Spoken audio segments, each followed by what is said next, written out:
عن أنس بن مالك رضي الله عنه قال رسول الله صلى الله عليه وسلم إن من عباد الله من لو أقسم على الله لأبره متفق عليه. Saya ulangi. Bismillahirrahmanirrahim. An Anas bin Malik radhiyallahu anhu qala Rasulullah sallallahu alaihi wasallam inna min ibadillah man law aqsama 'ala Allah la abarrahu muttafaqun alaih. Sekali lagi. Bismillahirrahmanirrahim.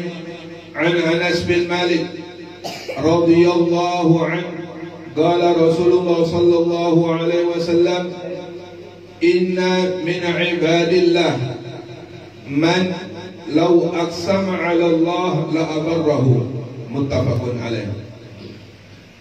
Artinya dari Anas bin Malik radhiyallahu taala anhu telah bersabda Rasulullah sallallahu alaihi wasallam, sesungguhnya di antara hamba-hamba Allah Subhanahu wa taala terdapat orang jika dia berdoa pasti dikabulkan oleh Allah Subhanahu wa taala. Hadis riwayat muttafaqun alaih atau Bukhari Muslim. Allah Subhanahu wa taala merahasiakan atau mempunyai hamba-hamba yang diistimewakan oleh Allah Subhanahu wa taala. Apabila mereka mengangkat tangan kepada Allah Subhanahu wa taala atau cuma terbersit dalam hatinya keinginan, maka Allah Subhanahu wa taala kabulkan. Seorang arifin, seorang wali mengatakan, inna lillahi ibadan in aradu arad. Kata salah satu wali, sesungguhnya Allah Subhanahu wa taala mempunyai sebagian hamba-hamba, apabila mereka menginginkan sesuatu pasti dikabulkan oleh Allah Subhanahu wa taala. Cuma orang-orang seperti ini biasanya disembunyikan oleh Allah Subhanahu wa taala. Coba dinampakkan oleh Allah Subhanahu wa taala, wah luar biasa. Yang belum kawin minta kawin, seandainya itu. Yang belum punya mobil minta punya mobil. Yang pengen kawin lagi minta kawin lagi. Yang uangnya masih belum banyak minta doa uangnya belum banyak. Untungnya dirahasiakan oleh Allah Subhanahu wa taala. Maka dengan dirahasiakan oleh Allah Subhanahu wa taala hamba-hamba seperti ini, kita diwajibkan untuk selalu husnudzon atau untuk selalu memuliakan siapapun dari hamba Allah Subhanahu wa taala bagaimanapun keadaannya.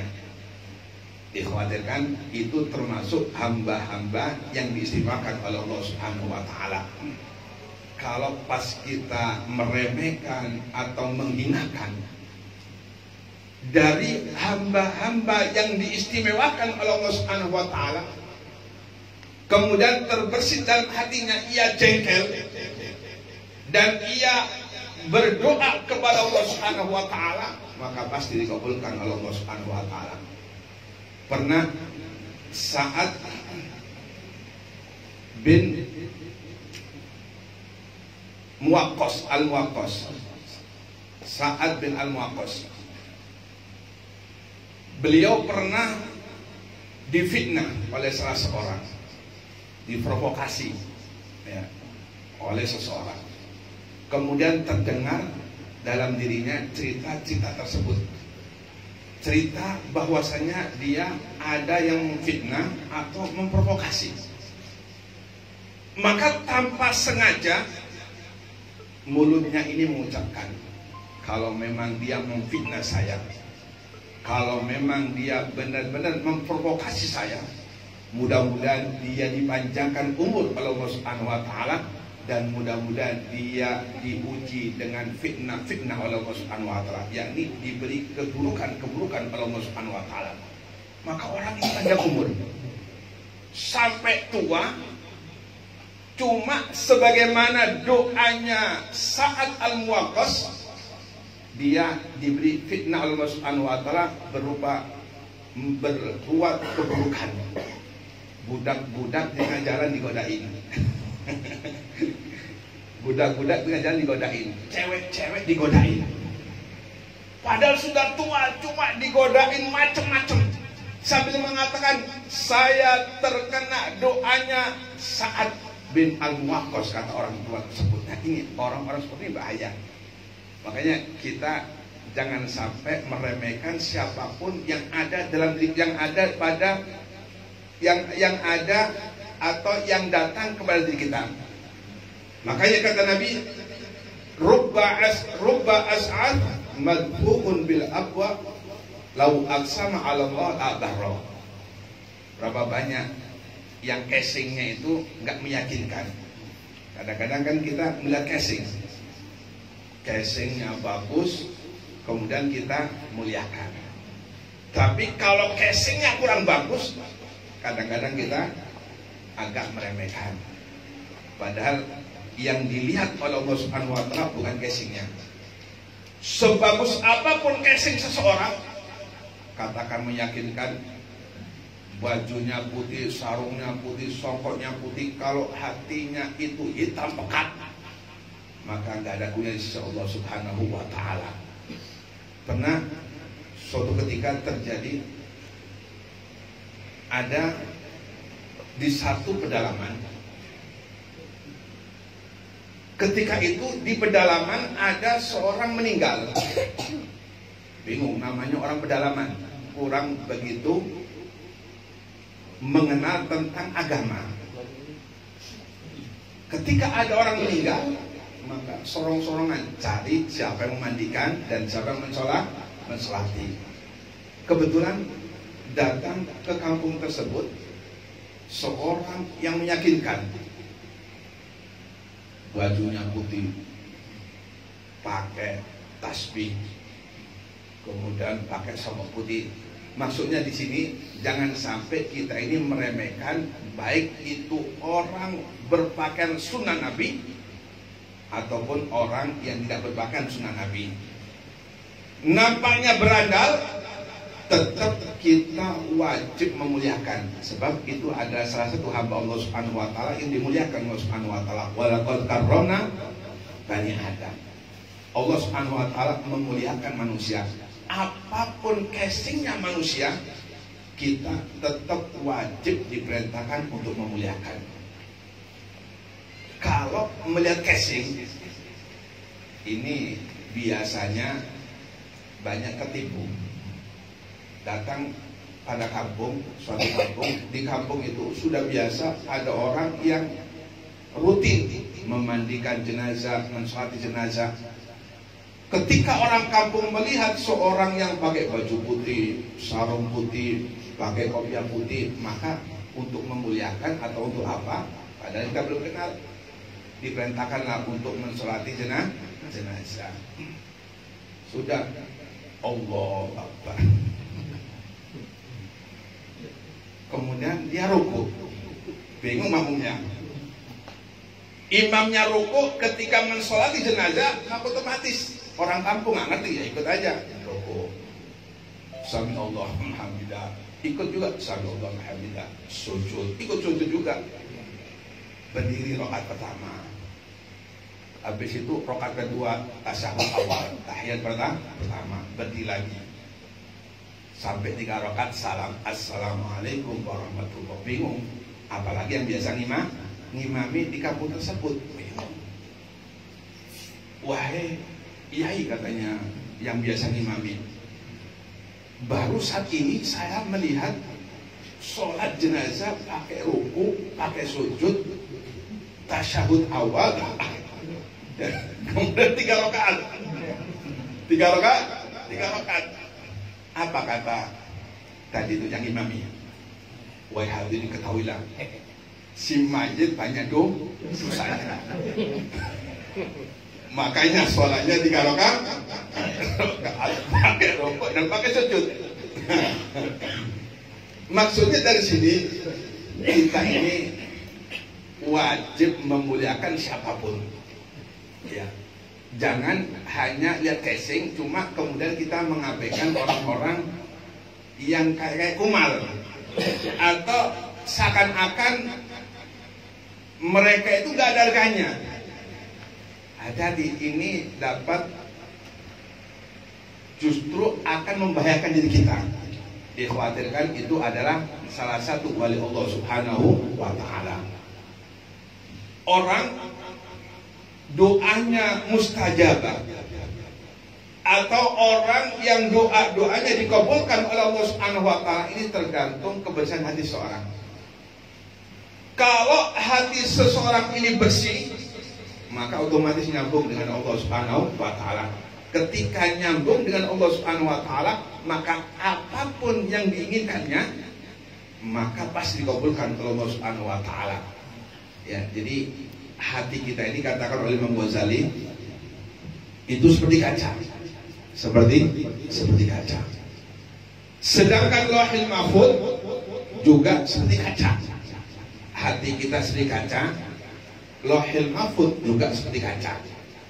Maka apabila hati kita yang diumpamakan itu kaca, dan kemudian kacanya ini bersih, maka dapat bersambung dengan Lauhul Mahfuz. Makanya orang wali-wali Allah Subhanahu wa ta'ala, mereka itu tahu catatan-catatan di Lauhul Mahfuz. Mereka tahu kenapa? Karena dia dapat melihat di Lauhul Mahfuz seluruh catatan-catatan amal ibadah atau siapapun yang dicatat oleh Allah Subhanahu wa ta'ala di Lauhul Mahfuz. Seorang wali Allah Subhanahu wa ta'ala mereka mengetahui. Makanya pernah satu ketika Al-Habib Ali Al-Habsyi, pengarang Situdurot, beliau suatu ketika pernah bercerita tentang wali-wali. Wakil Qadam diceritakan, Al-Habib Abdullah Al-Idus diceritakan, kemudian Senal Imam Ahmad Al-Muhajir diceritakan. Cerita wali-wali Allah Subhanahu wa ta'ala. Kemudian di tengah-tengah beliau cerita para wali Allah Subhanahu wa ta'ala, datang kepada beliau Sultanul Auliya Syekh Abdul Qadir Al-Jilani. Datang kepada beliau sambil mengatakan, "Wahai Habib, kamu cerita Habib ini, kamu cerita Habib ini, wali ini, wali ini, wali ini. Kok aku nggak kau ceritakan?" Katanya Syekh Abdul Qadir Al-Jilani cemburu karena nggak ikut diceritakan oleh Habib Ali. Kemudian setelah Sultan Aulia Syekh Abdul Qadir Al-Jilani datang kepada Al-Habib Al-Habsyi agar beliau juga diceritakan oleh Habib Ali.